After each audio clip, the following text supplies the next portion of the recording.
Hey YouTube, welcome back to my channel. My name is Dion. This is the Crazy Troll Nation of YouTube, and this is Cake Batter Chapstick. I picked it at random.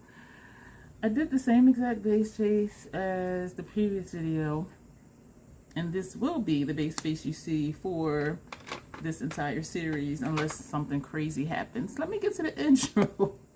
This is the Crazy Troll Nation of YouTube. The crazy for today is sometimes I forget that I have an intro to do, and also the crazy for today is my brows are on different continents. Like, I don't even know if they're speaking to each other right now. I think they're arguing and trying to be as far apart from each other as possible. Seriously though, that was being serious. The crazy is just enjoying your channel. If you do videos, enjoying the videos you do, and if you don't do videos, and even if you do, enjoying the channels that you watch. Just enjoying your time on YouTube. And particularly if you do videos, knowing that it's okay to be yourself. If you have a goofy moment, a down day, a sad day, you go on rants and tangents or whatever, it's okay. Just be yourself.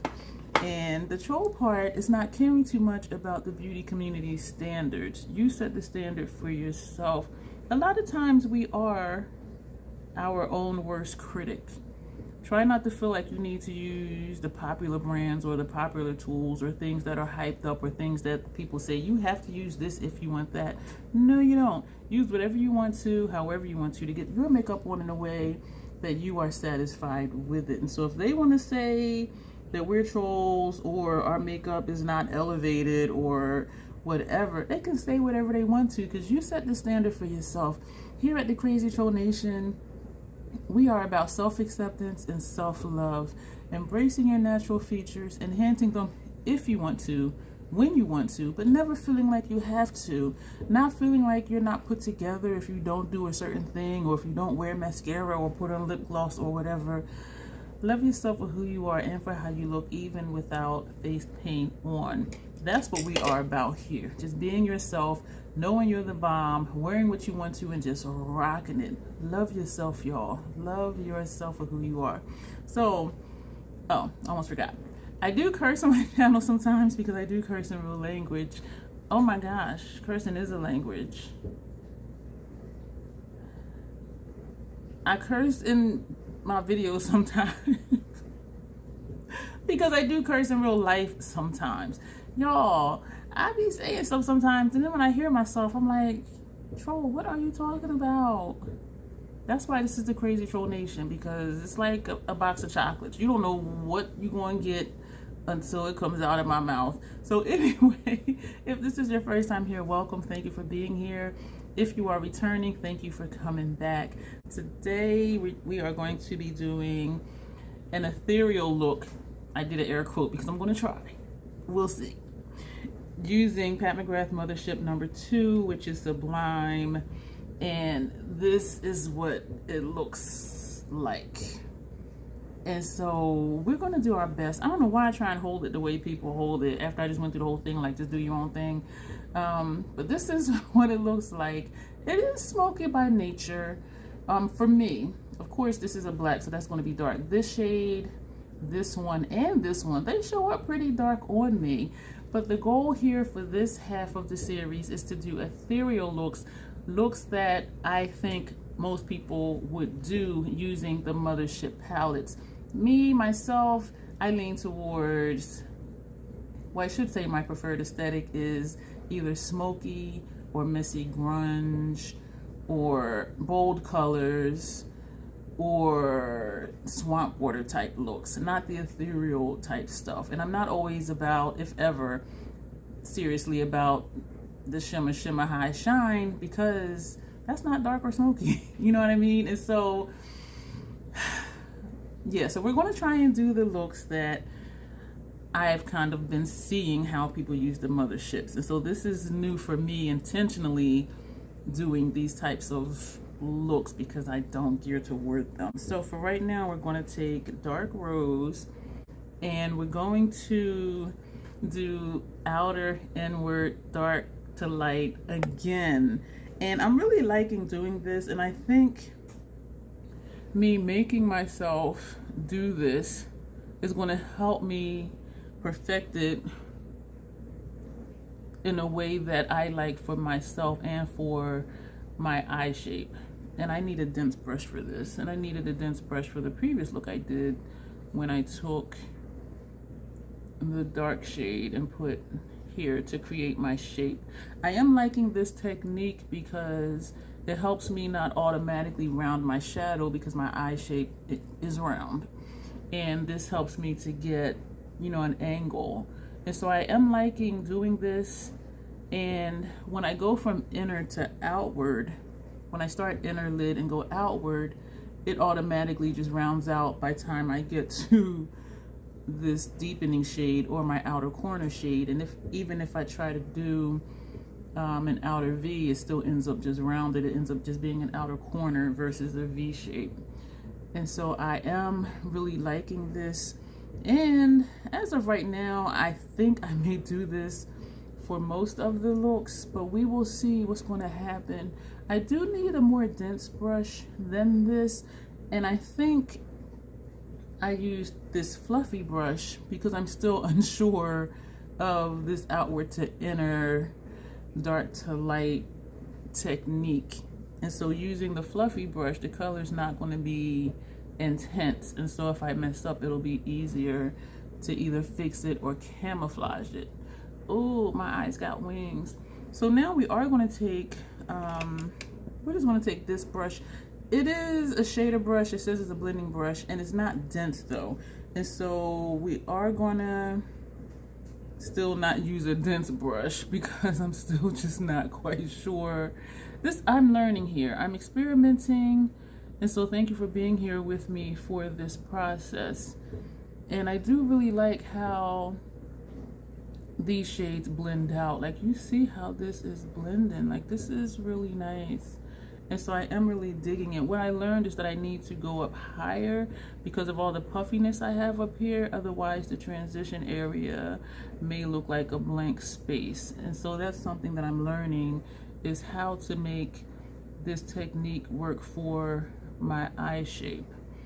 And so we're going to leave that like that for now, I say as I put more. So we're going to move over to this eye, and so we're just feathering inward some, and I do have 3 more shades to put on the lid, so I kind of need to just stop taking this in. But I'm just trying to get the shape and the outline. This is nice. I'm really enjoying this technique, this process. I do enjoy trying new things, and then when it turns out nice, I'm like, okay, yeah, I need to keep doing this, or at least it'll be another technique in my arsenal. So if I want this type of shape, I know what to do, and if I don't, then just do what I've been doing. And so it's nice to have different ways to do things and not always do things the same exact way. And so this is looking kind of rounded, but at the same time, it does just kind of come this way, because sometimes my shadow comes like down here, and this side is a little better. And I thought to use a brush such as this one, because then it is more direct and gives me more control. But again, I was just feeling kind of hesitant still. And so I may do that, because once you get a dark line, it can be hard to blend it out. And so I'm just trying to maintain some sense of control while I'm doing this new thing until I really get in the habit of doing it, because then muscle memory will take over and I'll know where shadows are going to go, how they're going to look. And depending on how familiar I am with a particular shadow, I'll know how it's going to blend out. You know what I mean? And so this side is looking further in, but I don't know if it really is, because sometimes things look one way, and then when I edit back, I'm just like, it didn't look like the way I said it looked over here. So we are going to go back to, no, we're not. We're taking that same shade just on the tip of the brush, because it looks like it's lacking, like right here along the lash line. But by the time we get there with eyeliner, that will cover that up. But I think we just did. I think it's okay. And so we're going to move on. I really like the mattes and the Motherships, and I keep hearing people say people don't buy the Motherships for the mattes, if I don't think I'm gonna like the entire palette, I'm not buying it, period. We're gonna move over to Rose Dusk, this shade here. And it is important for me to like the entire palette. When I read comments, people say, you know, they like the mattes, but it seems whoever's doing the video, those are the ones I keep hearing say, you know, face it, people don't buy Pat McGrath for the mattes. And I buy a palette for the entire palette, because otherwise just buy singles. But then even if you pay full price for this palette, it's $129. If you break it down per shadow, the price per celestial shade is comparable to what people pay for single indie shadows. And so still the price isn't unheard of. But when you just look at the price as a whole, $129, it's like, whoa. And I think I might have gotten this for either 30 or 40% off. When they're 40% off, that's like $77 and some change. And that's when I purchased the last few that I have. But even with that, $77, you know, can be a lot. And I'm not going to say affordable makeup or not affordable, because if you can buy it, it's affordable. And so it just depends on your comfort level in spending and what your makeup budget is, because makeup is a luxury, it's not a need, it's just a want. Like, you're not going to die if you don't have makeup. If you don't have air, shelter, and food, yeah, you're going to die. And so I don't buy into, we're taking that brush with that first shade on it, so I don't buy into you need to have this or you need to have that as far as makeup, because you don't. Skincare, I'm on the fence, because skincare is an investment, because your skin is going to be with you. It was with you when you were birthed into this world, and it's going to be with you when you exit this world. And so, but that's a different story. Now we're going to go into, I wasn't sure what I wanted to do. I didn't know if I wanted to do this one. Where am I? Because it's upside down. I didn't know if I wanted to do this shade or this one, because I want to take this, and this is a dual chrome, but I don't know. Yeah, so you see how it's like a bright yellow, but then it's a gold, and when it's looking gold, I'm like, that would look nice with that. But then I don't know. So we're gonna do it. We're gonna take that one, because again, we're trying to do what other people do, and this shade is called Copper Toned. And so we're going to just put that, we're going to put that here. I was really surprised, and I am really surprised of how the shadows do still adhere, because my thing with doing inner outer was to put the lid shades directly on top of the primer versus trying to layer the shadow on top of another shadow. And that's why I don't do transition and then crease, because the transition shade gets on your lid and then the crease shade gets on the lid, and then when you try to apply your lid shade, is nothing for it to stick to. And I know a lot of people swear by NYX glitter primer. I think they call it glitter glue, but I think it's actually called glitter primer. But I find I never need to do that, because I do put the lid shade directly on top of the primer. So even though I'm putting all of these on top of primer, there is some overlap though. I love the gradient that this technique gives me. I think that is just really nice. So that was one of my things too, is like, are the shades really going to stick? Because there is some overlap, but I think with the overlap, that's what helps it have that blend. You see what I'm saying? Like, you didn't see me actually blend in between the shadows. Just placing the shadow here and tapping over where the line is, where like this shade is, it blends itself. Like, that is nice. And when I did the first look, I was concerned about the inner corner shade not sticking, but it did. And we did use a more dense brush. So this is this look. Let me know if I'm nailing what people normally do with Motherships. We're going back to this brush that had this shade on it, and we're just going to use the top of the brush just to blend here, because I don't think we're going to do a transition shade, which would be at this point upper transition or brow bone shade, because the only space is just here. And I'm not sure about taking Skin Show Glow, because those shades, the Skin Show shades, show up like really, really light on me, but then I could always tone it down. But we'll see what we're thinking. But I am liking it how it is. All right, we're going to move on to the next shade, and we are going to take Bronze 005, this shade here. I kind of want to take Ghost Orchid, because when I used Astral White in the previous video, it was blue. So I'm curious, like, what does this look like? Because it's not turning.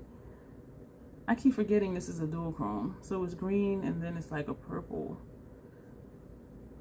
This shade. So I'm wondering if this has like an undertone of green to it. Right now though, we're going to take Bronze 005. This is a dry, short, dense packer brush. And I know I said it before, but if you missed it in the other video, the first 3 Motherships, the celestial shades, are baked formula. So they're not the chunky monkeys, though there can be fallout depending on the tool and technique that you use. And so as we go along in this series, I will be moving on to using sponge tip applicators to apply the celestial shades. But the baked ones, as you see, like, they go on fine with a dry brush. I'm tempted to take a sponge tip just to see if it would make a difference, and I kind of think it will. And also I need to try the sponge tips that I got from Temu. I haven't tried them yet for applying eyeshadow. I have used them for swatches. They are more stiff because of the plastic that's inside of it, whereas the ones from Amazon, the plastic insert is not as long as the insert from the ones from Temu. And that's what makes the Temu ones feel more stiff. So let's go ahead and try one. Actually, I have one here. Ugh. I don't really want to use it, can you tell? So we're going to take it and we're going to swipe. It just even feels stiff, but this is the shadow. And we're going to see. So this is what it looks like just with a dry brush. Oh, okay. Yeah. Yeah, so if you think you need to use your finger to get the most color payoff, you don't use a sponge tip applicator, excuse me. But if you don't mind using your fingers, then use your finger. I don't like using my fingers for makeup. Also, these from Temu are a little bit shorter.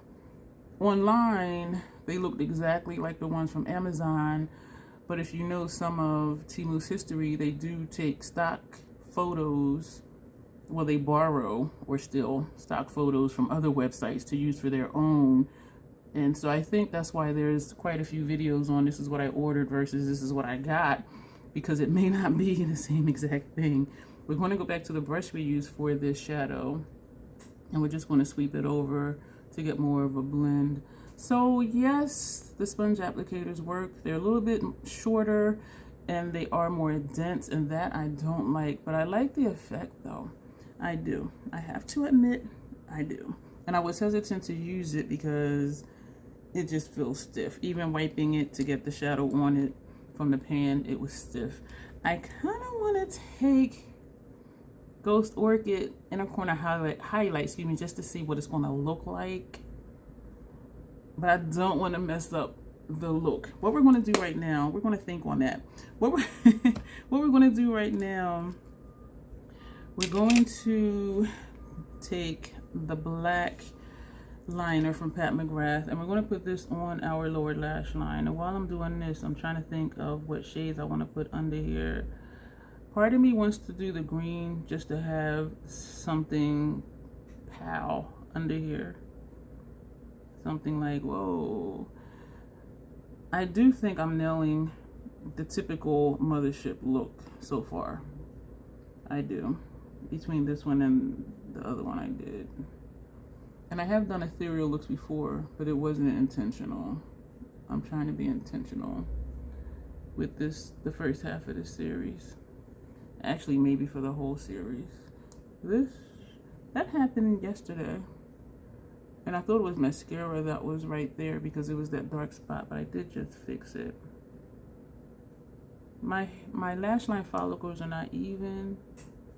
And then trying to just run this straight. All right, let me just stop because we are going to put shadow over it.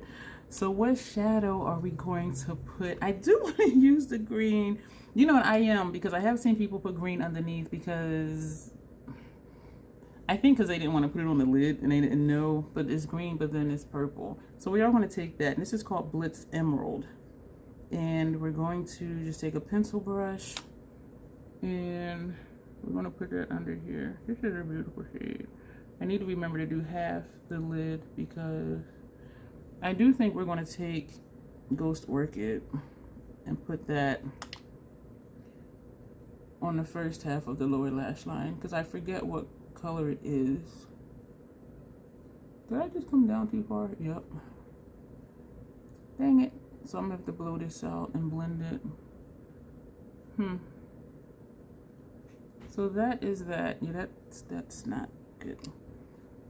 Let me do Ghost Orchid first. I also meant to take that liner and put it on my inner rims, and I forgot. So this is this shade right here.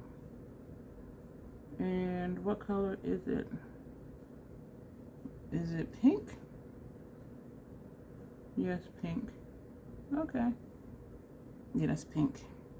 This is getting in my eyes. I can feel pieces, particles in my eyes. So this is pink, so now we know. So we're going to just do this here just to blend it some.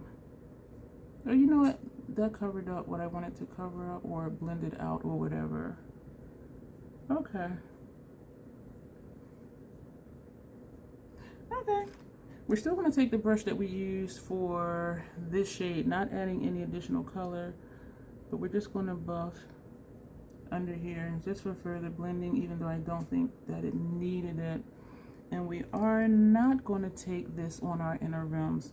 My eyes are starting to tear. You see they're looking glassy because both this shade and this shade did get into my eyes. And so we have used 1, 2, 3, 4, 5, 6 of the shades from this palette, and I do really like the look. So now we're going to take this liner, which I don't like, only because I'm not used to a felt tip. And this isn't the this is the Pat McGrath eyeliner. The reason I struggle with the felt tip is because my lash line follicles up here are not even either. And so if the pen, the felt tip part, skips over the liner, it makes the line look jagged. Gel liners are more forgiving, in my opinion, and from my experience on me. And I may just be used to those, or just a non-felt tip brush. And I think it has something to do also with how the product dispenses, because for this one, when I just keep using the tip of it, it almost feels like it's drying out. And I know that it's not. Whereas with the liquid one, you know, you shake it, get the product moving inside, and then it dispenses more evenly. Where it's just using the tip of this, it starts to feel dry. And I'm using the tip because if I use the side of it, it'll make the line thicker than I want to. Over here, it's not an issue. But when I'm doing over my mobile lid, I do want the line to be thin so that when I look straight, you can still see some of my lid space, because otherwise all you see is the corners and that's it, and like a little sliver of my mobile lid right there. And so that's why I do try to, excuse me for smacking, do a thin line. And this is challenging for me because I can feel it skipping because I'm trying to use the tip of it and it's making the line jagged. I'm going to keep using this through this series though. Maybe I'll get the hang of it, but I am not liking it. I'm not liking it, and because of how it's dispensing, I'm not even wanting to do like a liner further out like I like to do, doing the double wing liner thing that I love. And I know it's just getting used to it and learning how to work it. So by the time we're done with all of these looks, maybe I'll have the hang of it and I'll feel different. But this is only my second time using it. Thankfully though, neither the pencil liner nor this one irritates my eyes. And so that I am really digging. So what we're going to do right now, we're going to figure out a blush. I have Desert Orchid, which you've seen. And the previous look, I used Paradise Venus. And so today, I think I'm going to use Love Struck.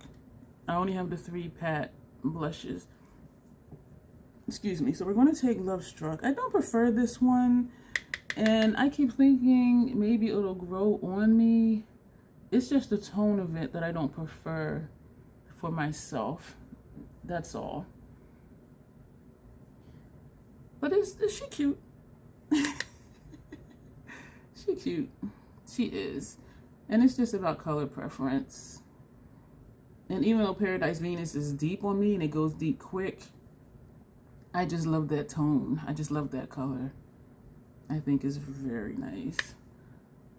But this one, she cute. And when I wear it, I do like it. But just looking at it in the pan, I'm like, I don't want a hot pink blush. But then when I put it on, it's not hot pink. And it is buildable and it blends very well. You see that? So I do like it, but when I look at it, it doesn't call me. So like now I made myself use it because it's a lighter eyeshadow look. It's a lighter blush color. And it works. And so I need to just get over myself. So I think it just depends on what look I'm going for. I don't know, because some people do pay attention to what their eye look looks like and they choose their blush based on that. Venusian Nude highlighter. The only highlighter I have, except for, where did I put it? Right here. Except for the one from Bridgerton, Extreme Gold. Is that what it's called? What is she called? Yeah, I believe so. I don't know. Yeah, Extreme Gold 002. This I am asking my little cousin if she wants it. I do want to just try it, but it's just like, whoa. So I'm going to put this on. You know what? Oh, shit. I'm like, what would you do with this? Like, I'm not doing an editorial look. I am curious, though. We're going to put this on just to try it, because I have not tried it. And we're just going to see. I sent a picture of it to her mom to ask her if she wanted it. Oh, you know what this reminds me of almost, except it's not dual chrome, is Citrus from the Natasha Denona Diamond Blush and Glow palette. That is okay. So anyway, I sent my cousin, well, her mom, a picture of it to show it to my cousin, well, her daughter, to see if she wanted it. And so if she wants it, this will be hers. And she's deeper than I am, so I think this would really look nice on her. I don't think it goes with the look. I can say I tried it. Hashtag I tried it. So what we're going to do, we're going to take another, do we want to just wipe that one off? No. We're going to take this highlighter brush and we're going to go into Venusian Nude. Because now that we know what that looks like, I like it, but I don't like it. It would depend on what I'm going for. And I never really go for that type of gold highlight. I like a Lit From Within type highlight look. But if I was doing like a challenge or a request or trying to recreate a look or a certain theme or something, then I would use it. But just like every day, I would not. And I know people say you can use it for eyeshadow. This is a lot of freaking product. Like who, and that one is the same size as this one. Who needs that much eyeshadow? And I'm only doing this because I'm trying to take away some of the gold. I do like this, but I don't want to have to layer. So we're going to go back with the brush that had the blush on it, and we're just going to tap. So really we're just kind of blending. We're just pressing it in. So I do like this. And so I do think Venusian Nude just took over, but I still can see a hint of the gold, but I don't want to have to layer. But I am glad that I tried it, especially if she does say she wants it. I can say, well, I did try it, and it just quite was not for me. I want to do something else under my eyes, but what am I going to do? I think I'm going to take a fluffy brush and a tapered fluffy brush, and we're going to go into Iconic Bronze, this shade here. And we're going to just use that to buff under our lower lash line. And this is a metallic shade, but we're going to put that here. And it's like a there, not there, which is awesome. And we're doing this just to try to camouflage some of my under eye discoloration. And I didn't want to take this shade because I think it may have gotten away from me, meaning gotten too dark. And it's already looking a little shaded. So this I like. I'm going to dip in again. Yeah, I'm really liking this. The reflectiveness from the metallic formula, the metallic finish, will bounce the light off of my lower lash line, my under eye area. And that's something that I've learned along the way. If you want to try to cover up or camouflage some of your under eye discoloration, the shadow under there, I think it looks a little better. We're going to put on mascara. It's not the Pt.1 because the Pt.1 irritated my eyes. And I'm going to pick out a lip and then we'll be back with the finished look. I just wiped off some chapstick. This is a Pat McGrath liquid lipstick, and it is shade Flesh 3, which came in a subscription box, and it is not really my color. I'm debating on whether or not to declutter it. I have used it once, and then I swatched it another time, and I'm just like, But we're going to put it on with this look to see if it grows on me, and I kind of doubt it.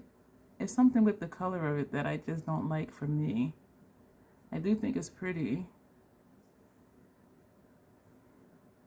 Leave it like this and have a natural color black lip. Natural meaning the bottom lip has nothing on it. So let me know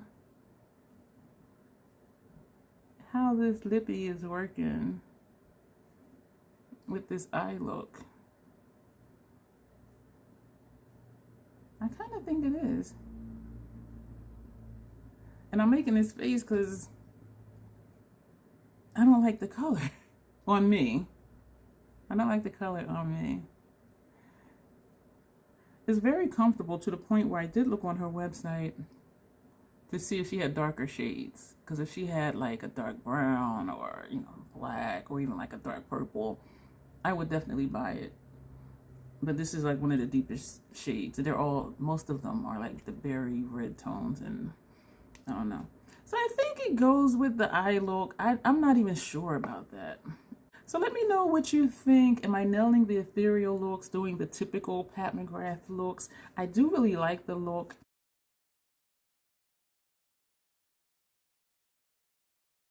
I'm glad that I did finally try the Temu Sponge Tip Applicator. It worked very well, as you see.